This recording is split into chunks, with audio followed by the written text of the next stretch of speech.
no importa cuán ordenado pueda estar algo, si adentro está el asunto mal, entonces todo estará mal.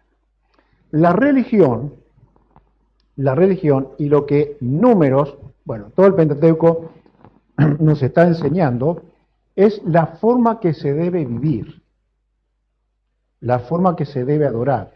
Pero todos sabemos, por experiencia personal, que hay tiempos en nuestras vidas, aunque sean tiempos cortos, en que solamente somos religiosos. Somos eso, nada más. Hacemos las cosas porque hay que hacerlas, parece que cantamos, parece que estamos adorando a Dios, cualquiera diría, mirá que como cantas, ¿no? Pero el corazón está tan desordenado que es religioso nada más. Así que Dios está dando muchas ordenanzas que eran religiosas, pero tenían que ser vividas desde el alma. Y estos libros enseñan mucho de esto. El orden exterior contra el desorden interior. Se ordena dentro del alma, y bueno, cuando las cosas están ordenadas dentro de nosotros, posiblemente veamos las cosas con mejor realidad. Bien, en los capítulos 1 al 14 de Números, lo que está haciendo Dios es dar órdenes y órdenes y órdenes y órdenes a la nación.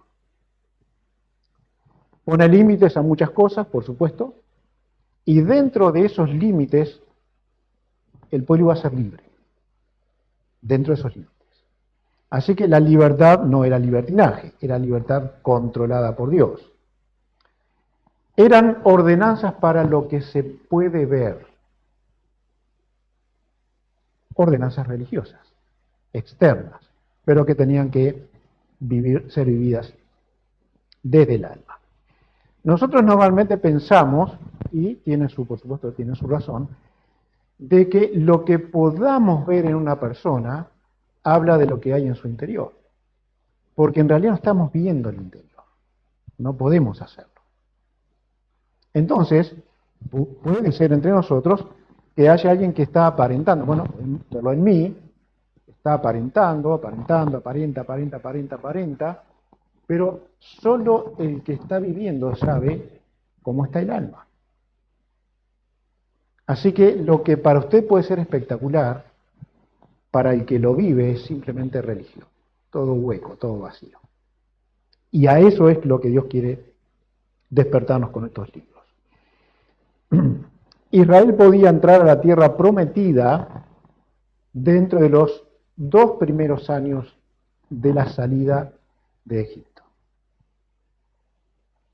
Porque en un momento Dios los pone frente a la tierra prometida para conquistarla. Capítulo 3, 13, 14 y probablemente 15. Pero no pasó eso. Antes de entrar a la tierra prometida, lo que hace Dios en ese tiempo es ordenar al pueblo y establecerse, o al establecerse, se comportaran como el pueblo de Dios. Y eso era una práctica también en el tiempo que iban a estar en el desierto. La estadía en el desierto, ¿qué pasó? Se alargó muchísimo. Y tenían que vivir en el desierto como pueblo de Dios, ya tenían las leyes, pero otra cosa era estar establecidos. En el capítulo 1 del libro de Números, ya hemos estado mirando algo, pero vamos a hacer un repaso por los capítulos.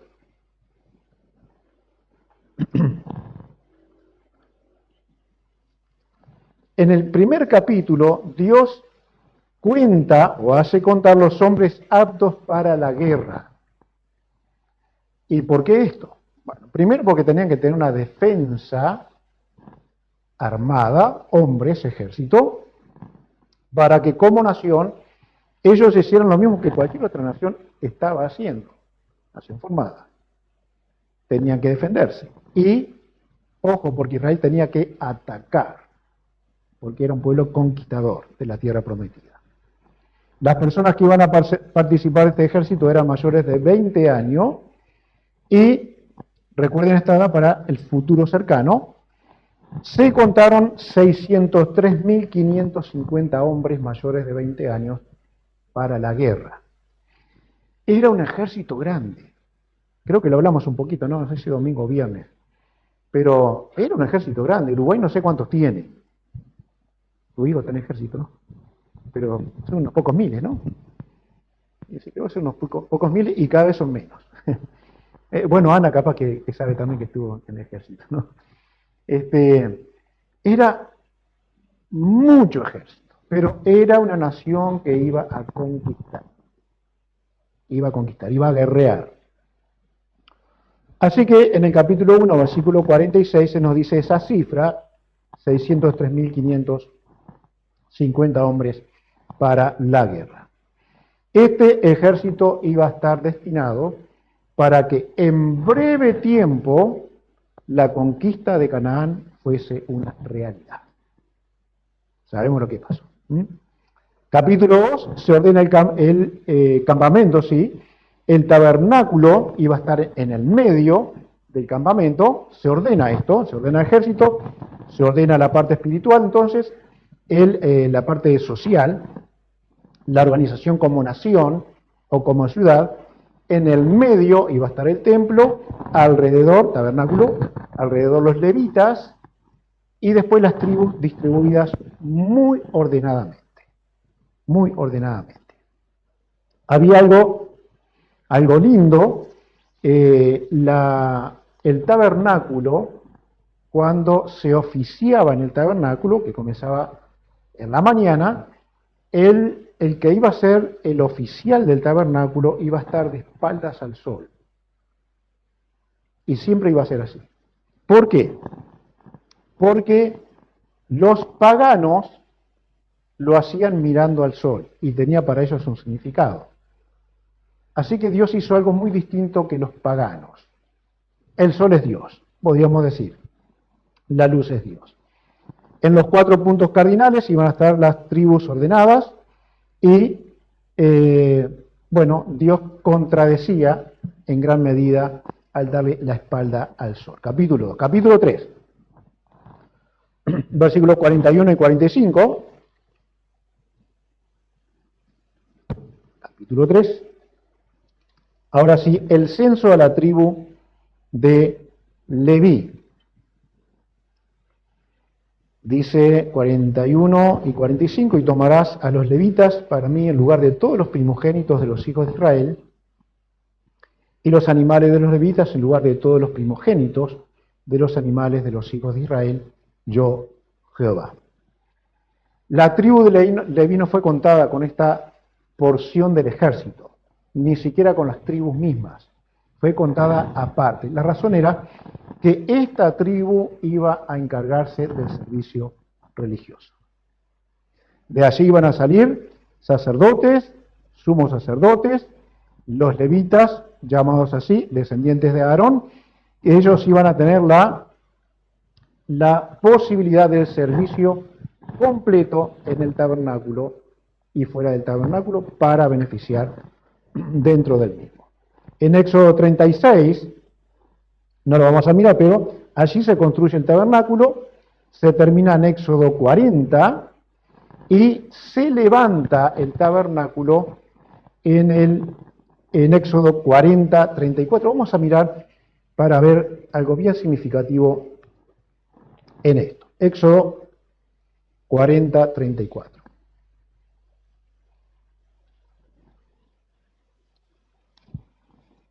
¿Lo tienen así ustedes? ¿La pantalla? ¿Sí? Bueno, ¿alguien puede leerlo? Bien fuerte, por favor.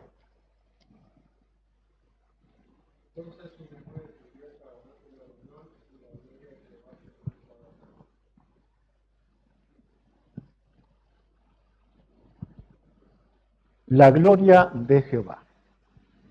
La gloria de Jehová. Dios se hace notar, al igual que Dios tiene que ser glorificado en la iglesia, aunque esto no sea visible. Aunque esto no sea visible.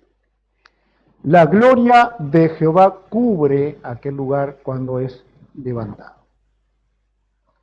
Y nosotros somos, otra vez, no este lugar, el pueblo de Dios, la iglesia de Dios, los verdaderos convertidos al Señor Jesucristo, somos aquellos que van a glorificar el nombre, la persona y la obra de nuestro Dios, que ha sido hecha a nuestro favor.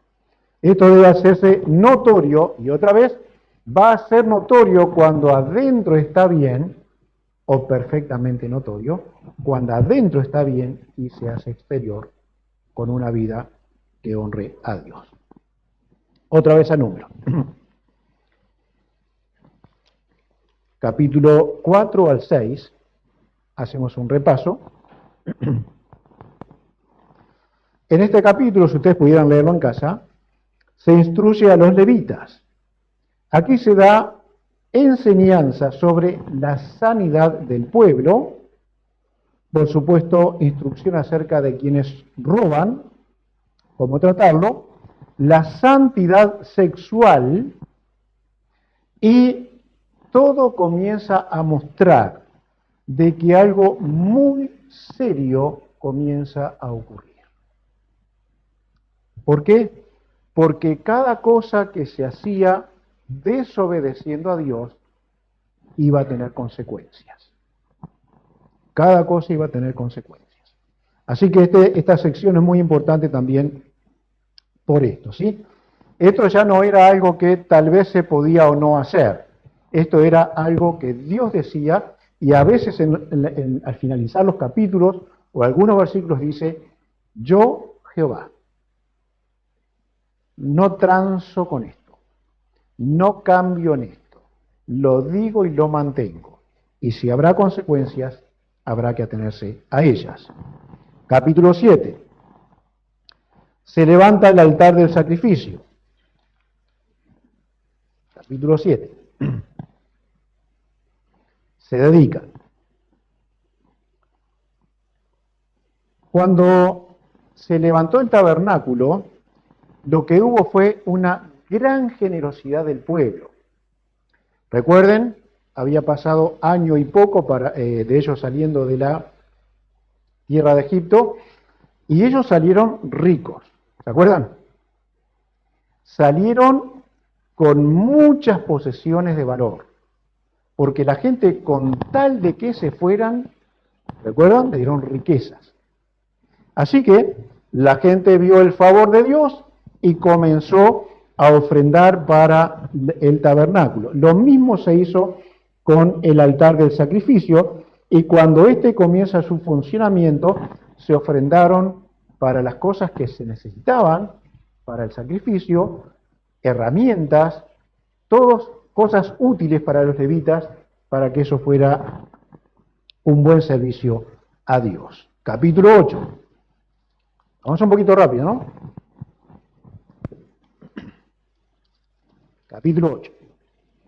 La primera sección habla de las lámparas en el tabernáculo, y esas lámparas tienen que ser encendidas hacia adelante. Seguramente tendría alguna forma en la que podían hacer que la luz se diera fuera hacia adelante y no siquiera hacia alrededor, ¿no? Si nosotros conocemos las lámparas antiguas, algunos de ustedes deben conocer aquellas que se le ponía queroseno, ¿se acuerdan? Y tenía una mecha, un tubo de vidrio. Me están mirando como diciendo: qué viejo que sos. Pero tenía una pantalla de metal atrás, ¿no? Y bueno, la luz rebotaba y iba a ir hacia adelante, o se reflejaba, iba a ir hacia adelante. No sé exactamente qué ocurría, pero las lámparas tenían que alumbrar hacia adelante. Hermanos, la luz de Cristo alumbra para que el pueblo de Dios tenga conciencia de las cosas que está haciendo. Allí en el tabernáculo, lugar, tiempo que no es comparable con el nuestro, ¿no? Donde entramos, una lamparita, una llave y se enciende una lámpara. Podemos poner diferentes niveles de luminosidad y todo eso. No era eso. Así que ellos podían moverse en esa mayor oscuridad que la de nuestro tiempo, solo si tenían lámparas adecuadas, que alumbraban aquello que iban a estar haciendo. Para nosotros, Solamente podremos tener una buena vida cristiana si la luz de Dios que ilumina sobre nuestro pecado, sobre nuestra conducta, que dirige nuestras vidas a una vida clara, con la palabra de Dios. Entonces podremos decir, tenemos lámparas que alumbran para donde tienen que alumbrar. Siempre hacia el lugar que es útil. También en este capítulo se consagran a los levitas todos los rituales tremendos que los levitas tenían que tener, se consagran los levitas, hay sacrificios de animales, hay lavamientos específicos. ¿Por qué? Porque Dios quería gente santa para su servicio. Dios quería gente santa para su servicio.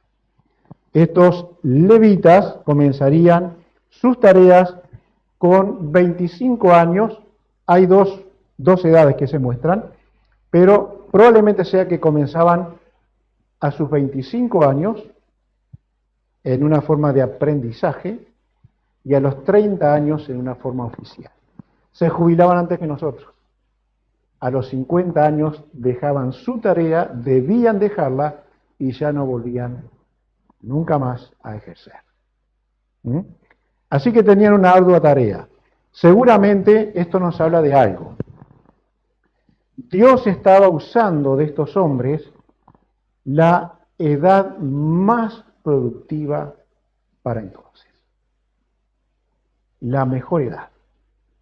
Donde físicamente eran robustos, donde mentalmente estaban bien y donde con su espiritualidad podían servir muy bien a su Dios.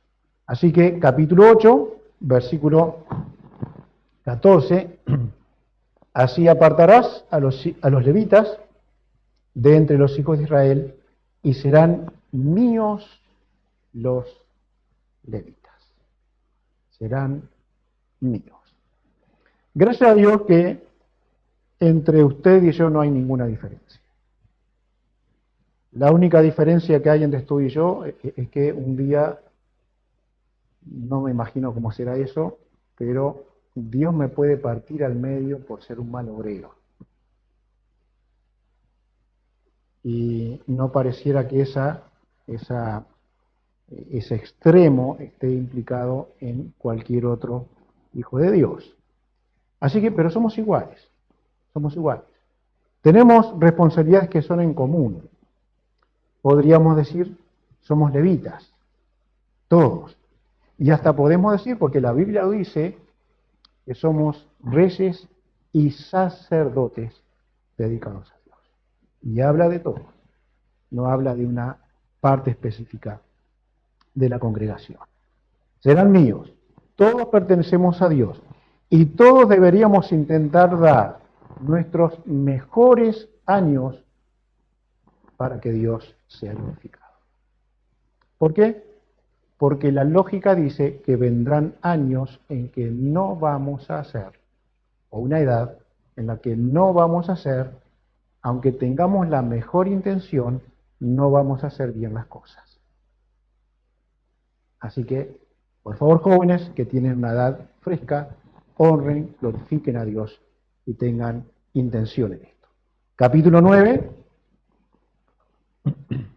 La celebración de la Pascua es para Israel una ordenanza que, por supuesto, permanece para todos los tiempos. ¿Por qué hoy Israel no celebra la Pascua de la forma que se celebró en el Antiguo Testamento? Porque no tienen templo. Y cuando levanten el templo, lamentablemente va a ser para recibir el anticristo. Así que no les va a ir bien tampoco. Y esto se refiere al rechazo del Señor Jesucristo.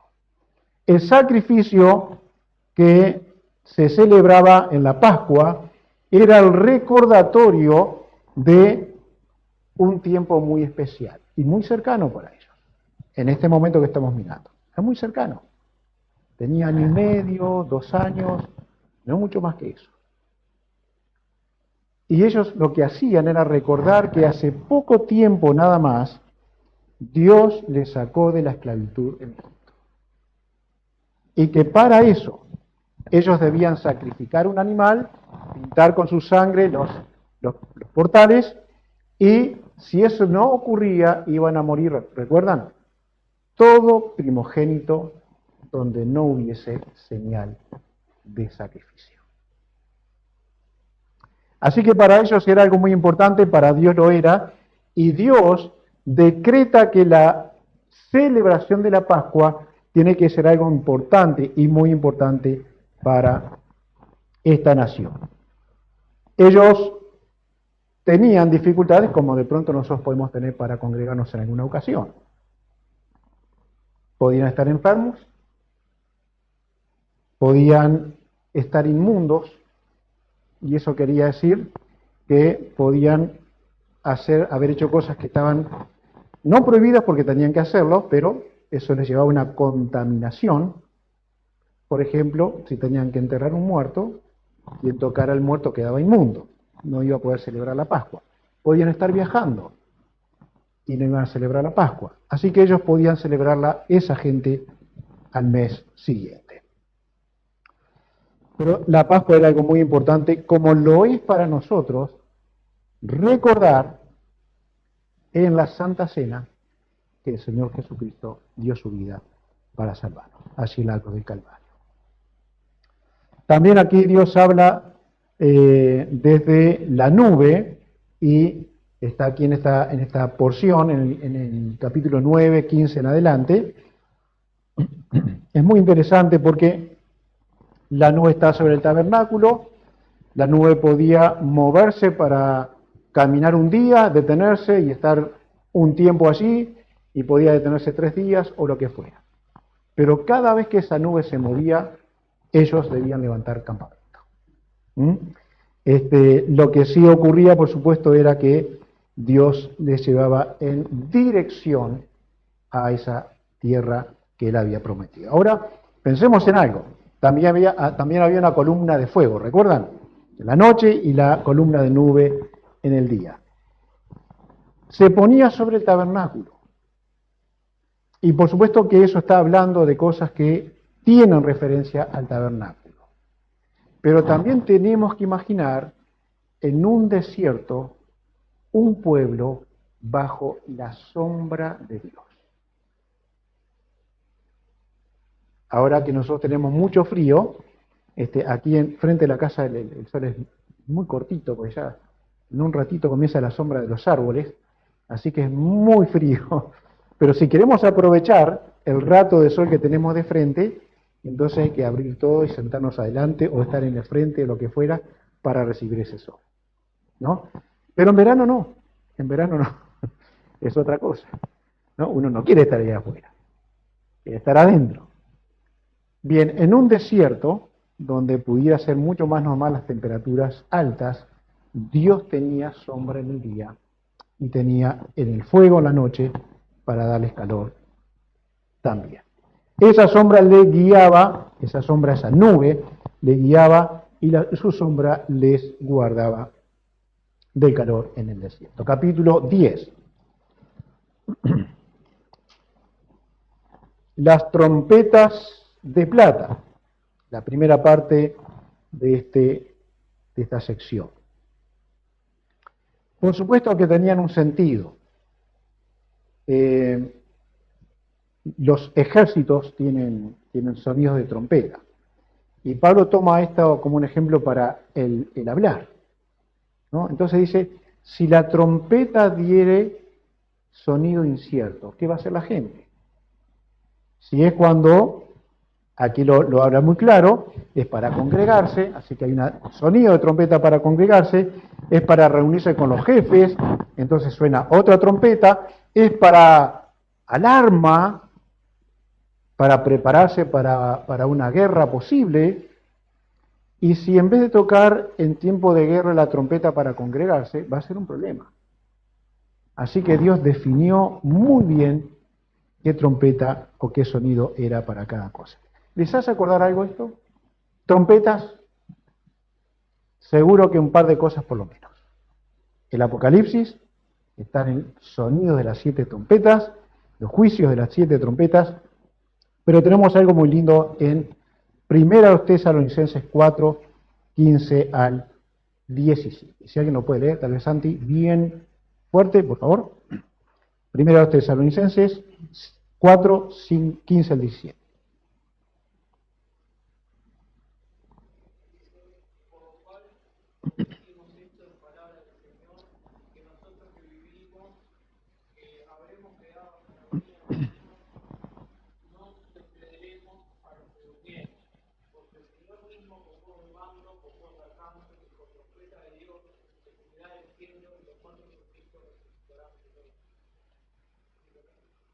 Dice. Luego nosotros los que vivimos, los que hayamos quedado, seremos arrebatados, juntamente con ellos, en las nubes para recibir al Señor en el aire. Y aquí estaremos siempre con ellos. Muy bien, un día, y parece que esto va a ser pronto, un día sonará la trompeta y este campamento se va a levantar. Y se va. El pueblo de Dios, los verdaderos hijos de Dios, seremos levantados para recibir al Señor en el aire, dice la Escritura, la palabra de Dios. Y dice, entonces estaremos para siempre con el Señor. Así que sonidos de trompeta para una orden, sonidos de trompeta que solo escucharán los verdaderos salvados para ser llevados a la presencia de Dios. La iglesia en Tesalónica era ignorante acerca de esta doctrina y ellos pensaban qué pasará con los muertos. Porque el Señor no vino todavía, pero ¿qué pasa con los que murieron en Cristo? La esperanza de la primera iglesia era, va a venir enseguida volverá. Pero se demoraba, morían cristianos. Así que cuando llega el mensaje a Tesalónica, por supuesto, no siempre era posible enseñar todo. Pablo escribe esta carta y le dice, no quiero que ignoren acerca de esto. Cuando el Señor venga, la iglesia será levantada al sonido de la trompeta y otros eventos que la iglesia va a poder ver. Las trompetas alertaban para alguna actividad.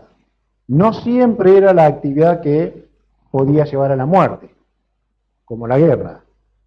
Pero todas ellas, todos los sonidos de trompetas eran alertas para que el pueblo se moviera a hacer algo.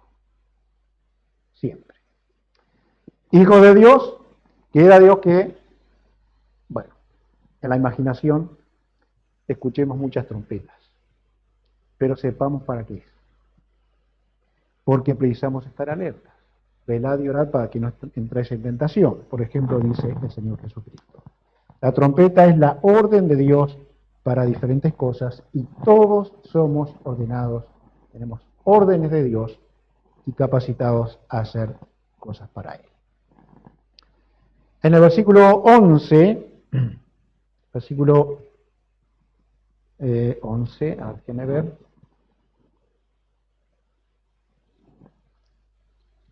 Sí, en el año segundo, en el mes segundo, a los 20 días del mes, la nube se alzó del tabernáculo del testimonio, y partieron los hijos de Israel del desierto de Sinaí, según el orden de marcha, y se detuvo la nube en el desierto de Parán. Eran 3 días que tenían que caminar, busqué pero no encontré qué distancia había, pero en 3 días seguramente no sería mucha, porque se movían 3 millones de personas.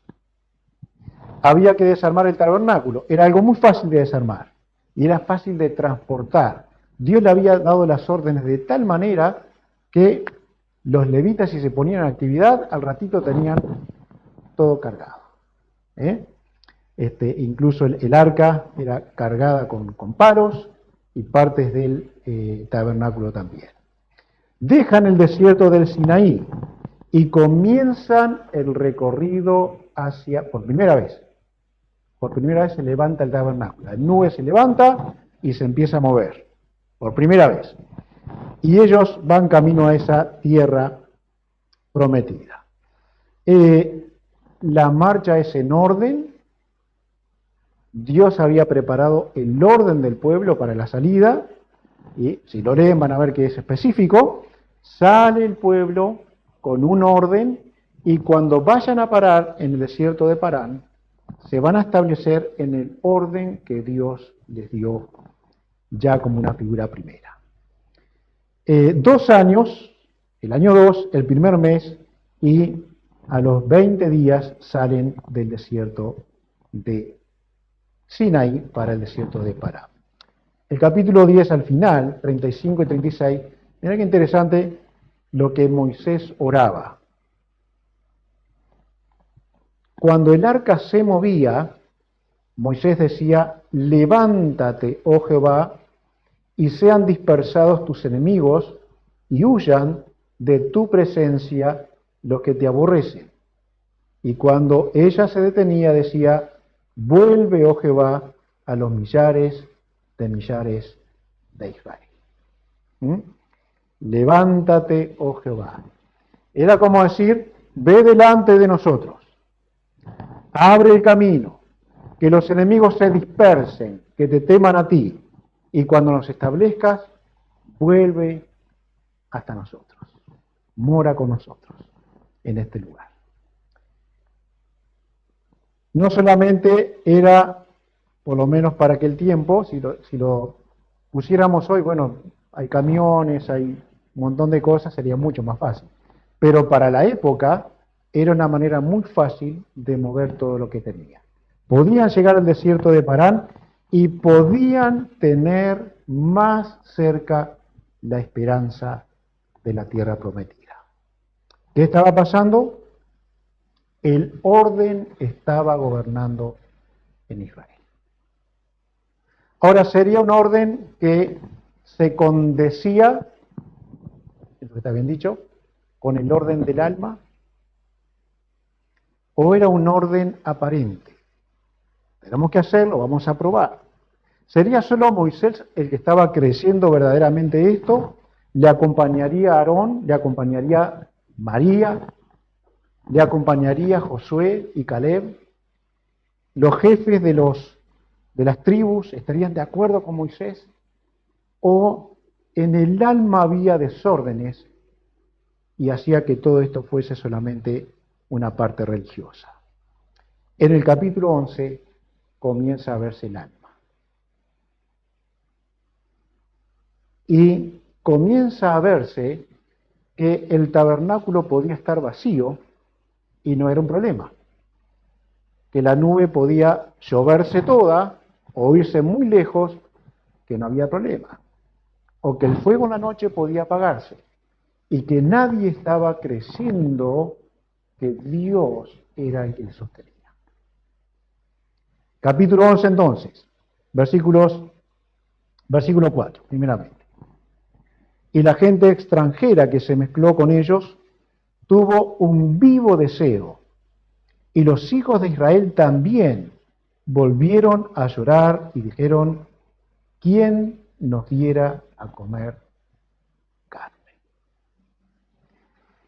Bueno, ¿por qué digo que yo no diría esto? Porque no estuve ahí. Pero lo cierto es que en menos tiempo he hablado de esta manera mal contra Dios, en menos tiempo. En menos tiempo. ¿Por qué pasa esto? ¿Por qué ocurre esto?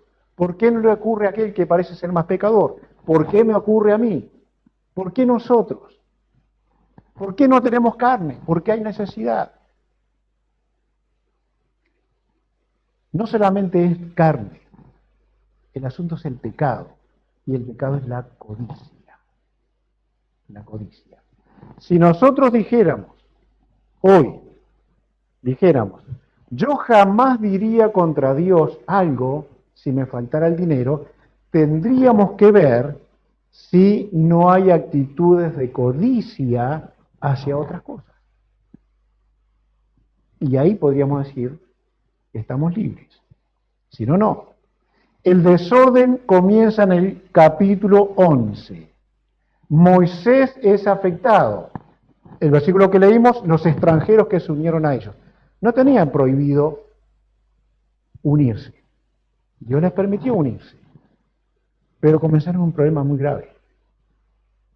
Comenzaron un problema muy grave. Y no supieron ser contenidos por la misma nación por la fe que ellos debían tener. Miren el versículo 11. Y dijo Moisés a Jehová, ¿por qué has hecho mal a tu siervo? Miren ustedes, Moisés, Moisés. ¿Por qué has hecho mal a tu siervo? ¿Y por qué no he hallado gracia en tus ojos que has puesto la carga de todo este pueblo sobre mí? Concebí yo a este pueblo, lo engendré yo, para que me digas, llévalo en tu seno, como lleva la que cría, al que mama, a la tierra de la cual juraste a tus padres, a sus padres. ¿De dónde conseguiré yo carne para todo este pueblo? Porque lloran a mí diciendo, danos carne que comamos. No puedo yo solo soportar a todo este pueblo, que me es pesado en demasía. Una vez bueno, no era amigo, pero era un muchacho bien conocido, que trabajaba en una línea de ómnibus. Él cobraba los viejos boletos, aquellos que se cortaban, que no existen más, de esos, bueno, de esos boletos. Y él, una vez charlando con él, estaba sentado y dijo, no veo la hora de salir de esto. No veo la hora. Lo peor que hay es trabajar con gente. Así lo decía él. Bueno, los que trabajan en ese tipo de cosas dan esa razón. Pero Moisés era un líder.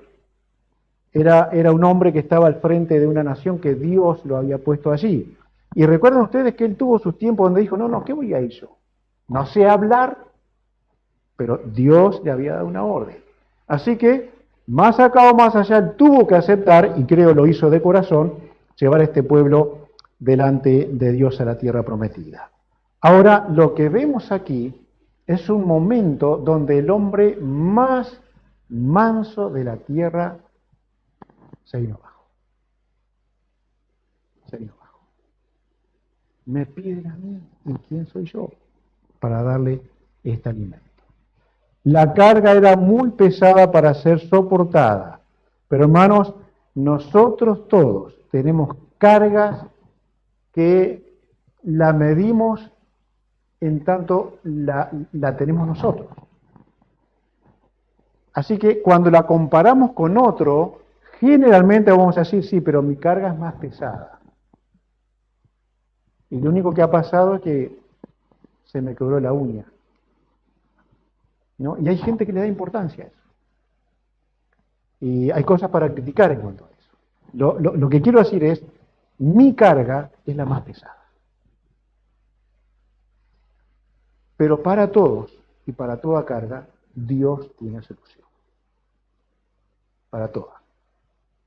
Dios lo responde inmediatamente porque el versículo 16, mostrando el desorden del corazón de Moisés, entonces Jehová dijo a Moisés, reúneme 70 hombres de los ancianos de Israel, que tú sabes que son ancianos del pueblo, y sus principales, y tráelos a la puerta del tabernáculo de reunión, y esperen allí contigo. Y yo descenderé y hablaré allí contigo, y tomaré del espíritu que está en ti, y pondré en ellos, y llevarán contigo la carga del pueblo, y no la llevarás tú solo. Esto es grandioso. Esto es grandioso. El Nuevo Testamento nos dice esto. Lleven la carga los unos de los otros. ¿Se acuerdan? Lleven la carga los unos de los otros. Oren los unos por los otros. Tengan misericordia los unos de los otros. Dios trae solución. No nos ha dado nada que no podamos soportar. Juntamente con esa prueba dura, Dios también tiene la salida. Y es promesa de Dios. ¿Creemos en esto? Hasta el momento, por la presión tan grande que tenía, Moisés dudó de que este pueblo era su responsabilidad. Y Dios le dijo, 70 hombres te van a ayudar. 70 hombres te van a ayudar. Es una gran cosa, una gran cosa. Dios nos dé buenos amigos. Dios nos dé personas que sean paracletos, ¿se acuerdan? era uno de los nombres para el Espíritu Santo. Uno que está al lado, uno que se pone al lado. Dios nos regale buenos amigos, buen compañerismo, en aquellos que podamos confiar, que podamos decir nuestras luchas, nuestras cargas, nuestras dificultades, y que sean honestos en decir, estás mal, tenés que hacerlo de esta manera. Y que guarden el secreto. Que guarden el secreto en sus corazones. Dios nos regale esto, porque esto alivia mucho el alma. Versículos 21 al 23. ¿Alguien puede leerlo, por favor? 21, 23. ¿Sí? ¿Podés? No sé si quieres. Fuerte. Sí.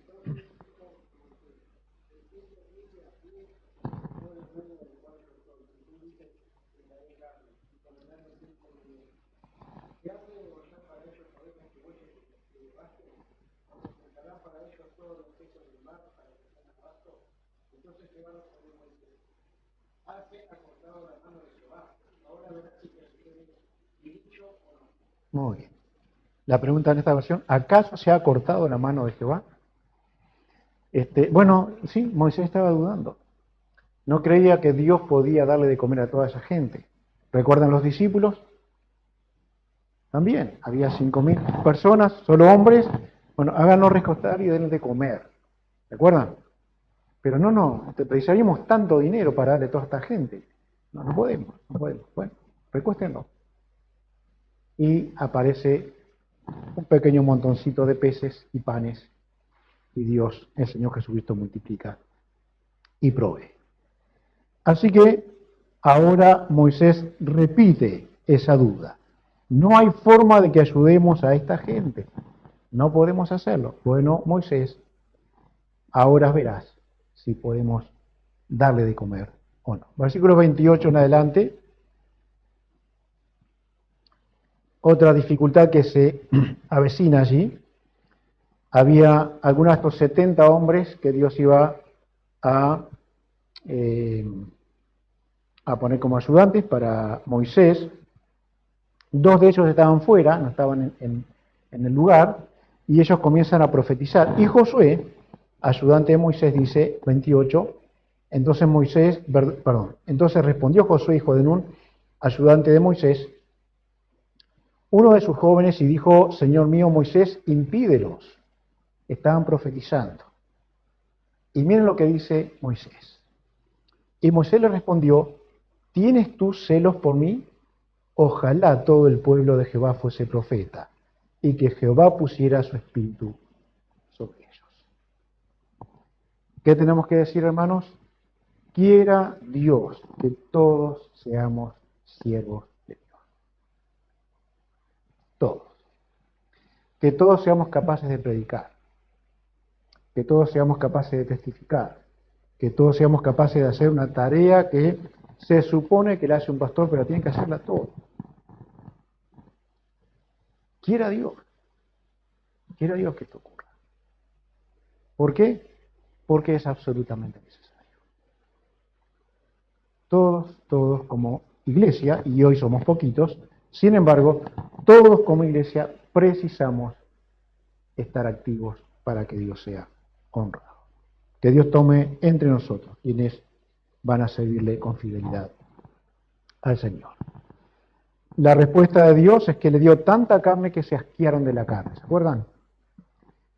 Tanta carne que se asquearon. Ya estaban llenas sus bocas y se ve que la tragaban, no sé, tanta desesperación. La tragaban entera. Pero ¿saben qué pasó con esto también? Descubre el alma. Era codicia. Era el pecado de la codicia. Y lo que hace Dios es que mata muchas de estas personas por causa de la codicia. Si ven el contexto, van a ver que es así. Dios trajo juicio. Se quejaron de que el maná no era suficiente. Y ellos tenían que solo ir a recoger el maná. La porción para cada día de la semana, menos el 6º día, que lo recogían el día anterior. Ahora piden carne, pero extrañaban los pepinos de Egipto. Y qué triste es que se olvidaron de que eran esclavos. Eran esclavos. A veces el mundo es tan fuerte, el pecado y la carne es tan fuerte, que nos olvidamos de dónde Dios nos sacó y reclamamos o tomamos simplemente el pecado como parte de nuestra vida. Tuvo problemas con sus amigos y familiares. En el capítulo 12, Aarón y María se quejan contra Moisés y murmuran contra él. Recuerdan que María queda leprosa y ora a Moisés por ella. No permitas esto. Oró a Dios y Dios le respondió. Así que Dios le dijo, no seguiremos hasta que María cumpla 7 días fuera del campamento y sea limpia de su lepra. Así que el pecado tiene consecuencias. El pecado trae consecuencias. Lo que hizo María, no sé por qué no Aarón, pero sí María, es que detuvo toda la marcha del pueblo. La detuvo, la paralizó. Paralizó todo el pueblo. Y todo el pueblo sabía, estamos aquí detenidos por culpa de María. ¿Mm? Así que, hermanos, el pecado siempre va a detenernos en alguna medida. Va a detener al pecador y lamentablemente va a detener la marcha de la iglesia. Quiera Dios tener su misericordia para nosotros, y la que Él tiene para nosotros, seamos tan audaces de aplicarla a otros para que el pecado no avance y para que podamos avanzar nosotros. Que Dios nos ayude. Estos ejemplos de estos capítulos nos muestran dos caras. La primera, hay mucho mandamiento religioso. La segunda, el corazón debe ser examinado. Porque podemos tener una muy hermosa religión, pero Dios puede empezar a matarnos, a disciplinarnos de la manera que no nos gusta. Así que nuestro corazón se ordene con las órdenes de Dios para adorarle de verdad.